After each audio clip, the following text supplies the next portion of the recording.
This weekend marks the 104th edition of the Giro d'Italia, the most exciting Grand Tour.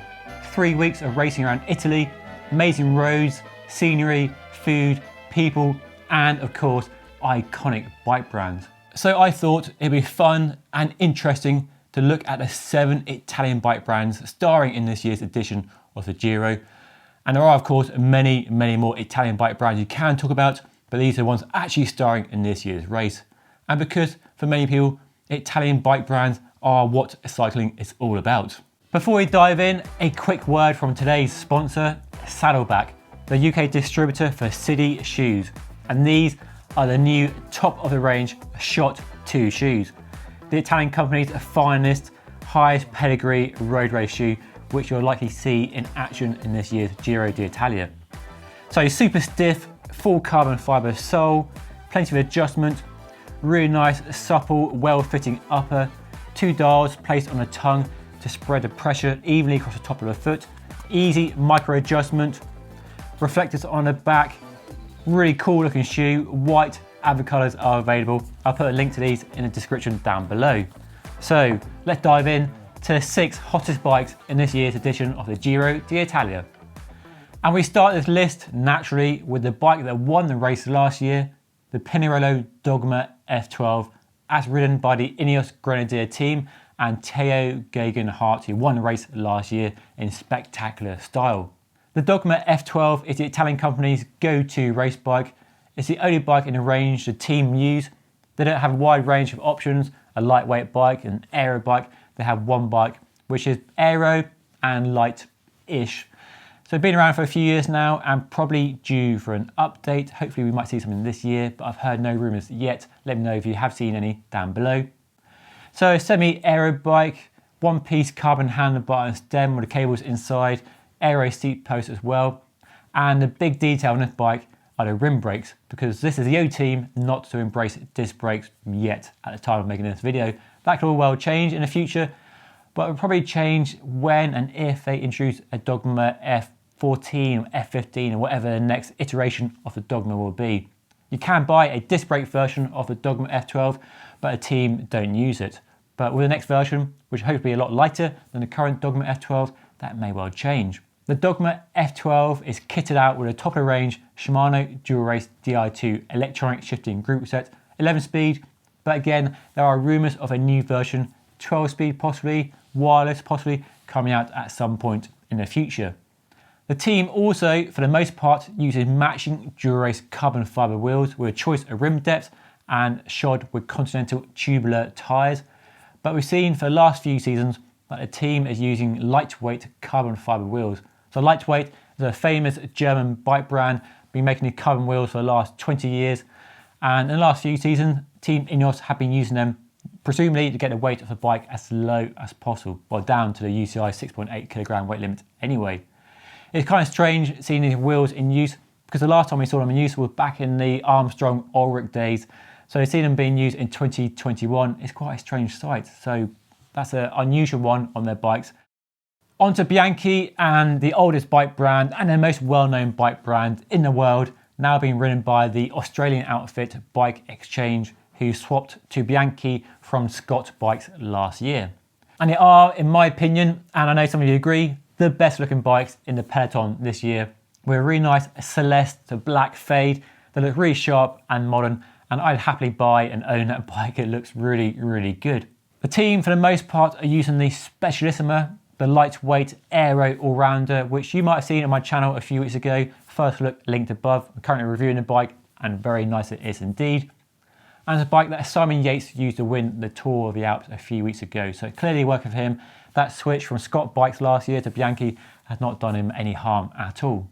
The team also have the Ultra XR4 to choose as well, so perfect for flatter stages or breakaway specialists.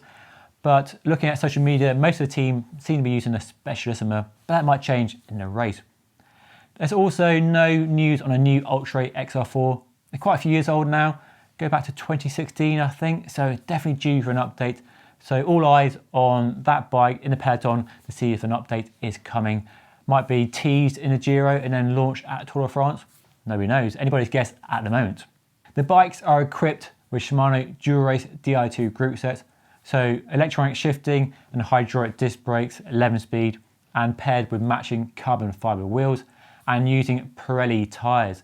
And now here I'll be watching closely to see whether they use Pirelli's new tubular glue-on tyres or whether they use a new tubeless tyres with sealant. So all eyes on the tyres this year.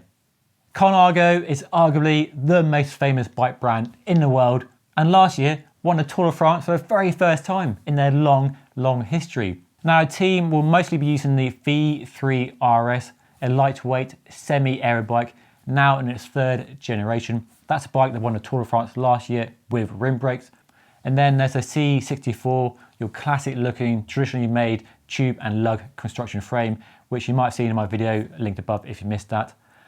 But for the most part, looking at social media, on Facebook, on the team page, it appears they'll mostly be using the V3RS. I don't blame them. Lightweight, aero, does everything you want in a road race bike. And where last year they used rim brakes, including that victory in the Tour de France, this year it appears from early season racing they switched to disc brakes.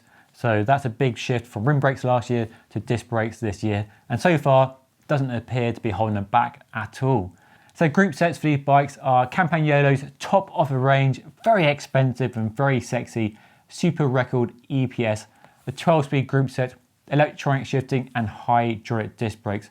And they'll be using the brand new Bora WTO wheels, which I featured on my channel a little while ago. Link above if you missed that, up there somewhere. So brand new wheel sets, full carbon fibre construction, including the front hub, ceramic bearings, pretty lightweight, very fast and very smart looking wheels. And the team is sponsored by Vittoria tyres, and given these new Bora wheels are tubeless only, there is no tubular version, so no glue-on tyre option for these brand new wheels. It'd be interesting to see how many riders switch to tubeless on these brand new Bora wheels or stick with the old Bora Ultra 50 with tub tyres glued to the rim. So something to watch out for in a race this weekend. Wilier is another historic bike brand and makes some beautiful bikes. And this year the Astana team will be campaigning aboard the Filante and the Zero SLR, two brand new bikes from the Italian company in the last year or so. And both bikes, which I've been very fortunate to ride, links down below on both of these bikes, full reviews if you want to find out what they're all about.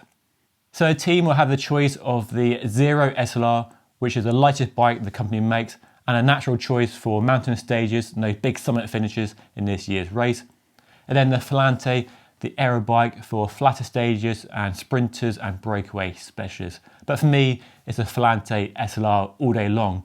It's light enough, you can easily get down to that UCI weight limit, and it looks amazing as well. Both bikes, as you probably know, are disc brakes only. There is no rim brake version, but the team have been campaigning on disc brakes for last season already. And they're using Shimano Dual Race Di2 group sets, so hydraulic disc brakes and electronic shifting.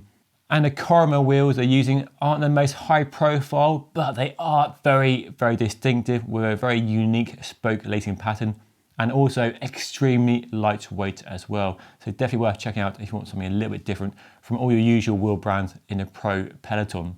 It's great to see the paint job on the bikes actually match the team jersey as well. So a really nice harmony between the bikes and the riders. In this case, a fetching shade of blue with black, silver and yellow details. That works for me for the most part. Not as nice as the stock colours offered by Wilier in these bikes, but pretty good looking compared to the other bikes in the pro peloton.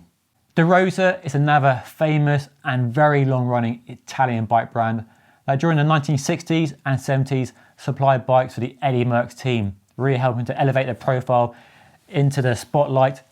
And it's fair to say in recent years, especially here in the UK, they don't seem to have a presence they used to have and deserve. But hopefully now they're sponsoring Cofidis, that might change, and some good race success might bring them back into the attention of people that might not be aware of the Rosa, especially younger viewers, because they do make some absolutely stunning bikes. The team will mostly be riding the Merak, a very modern looking race bike with disc brakes, drop rear stays and full internal cable routing via the FSA ACR system. Bikes are equipped with Campagnolo Super Record EPS group sets, Falcon wheels and Michelin tyres. So really good looking bikes, not as good as they looked last year with different paint jobs, but still a standout bike in the pro peloton this year. Bottecchia is another very long running bike brand going right back to 1926, and the brand is actually named after the first Italian winner of the Tour de France, Octavia Bottecchia. The team will race the company's M4 Squadra bike, a brand new bike billed as an aerodynamic bike and indeed has all the features you expect of such a bike. So full internal cable routing, provide a handlebar and stem, drop rear stays and a curved fork blade. Frame weight is acclaimed at 780 grams, which is decent for this sort of bike. And the bikes are equipped, as most bikes in a pro peloton are, with a Shimano Dura-Race Di2 group set. And last, but definitely not least, is Cipollini, arguably the most flamboyant cyclist ever to grace a pro peloton. If you're not aware of him, go and Google him. Some of his exploits, some of his outfits, just incredible. You can't imagine that happening today, but quite a character. They'll be using a brand new Dolomia, a new model introduced last autumn. So a lightweight option, acclaimed 780 gram frame weight with disc brakes and full integration of cables and familiar dropped rear stays. Unlike every other team in this video using Shimano or Campag group sets, this team bucks the train with a SRAM group set. So red E-tap axis, hydraulic disc brakes, 12-speed electronic wire shifting, and the team is using data wheels. So smart looking bikes, quite a cool looking frame. I think it looks pretty good. And you go to the website, you can customize how it looks as well if you do buy one. So that's a pretty cool feature. So that's a team bike, and as you expect from Mario Cipollini, he's still in good shape and he still goes out with a team on training rides as well. And it'd be fascinating to see how he would fare in a race today, whether he'd be fit enough to keep up. I'm sure he would. There are of course many more Italian bike brands, but they're not in this year's race. They didn't make the cut. But instead, let me know which is your favourite Italian bike brand in the comment section down below. But that's all for now. Hopefully you enjoyed watching this video, and if you did, hit the like button, subscribe if you haven't already. Some other videos floating around here you can watch if you want, and I'll see you all again next time. Enjoy the racing, and I'll see you in the next video.